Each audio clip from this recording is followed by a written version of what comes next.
Pelayo Ramblas, Granja Royal y en sus sótanos, discoteca Georgia. La disco que marcó la ruta de las discotecas céntricas en la Barcelona de los 70.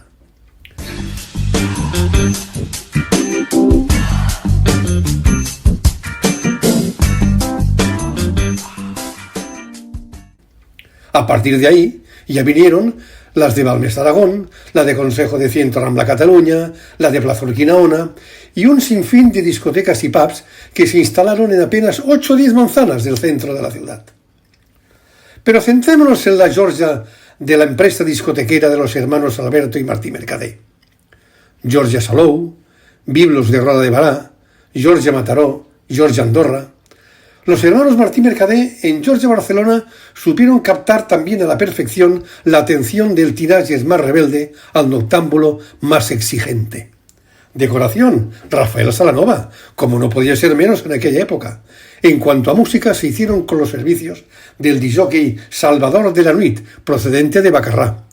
Comandando la sala, Enrique del Olmo, de Boccaccio. Programación artística, Luis Centaño. En Georgia, a pie de metro, dicho sea de paso, se podían ver desde presentaciones discográficas hasta los más atrevidos espectáculos de cabaret. Todo ello pasando por ejemplo, clasificaciones de la Juventud Baila, del televisivo Aplauso de Uribarri, elecciones de Misses, Guapas de Barcelona, entrega de premios, las Fuentes de Canaletas presentadas por Luis del Olmo, las Manzanas de Georgia presentadas por Jean Michel, concursos juveniles, matinales temáticas. Sin lugar a dudas, Georgia fue local pionero en batiburrillo de selectos eventos para goce y disfrute de los amantes al discotequeo. Años más tarde, el local de Pelayo 58 se convirtió en el club de la revista Lip, el Club Lip, pero de ello ya hablaremos más adelante.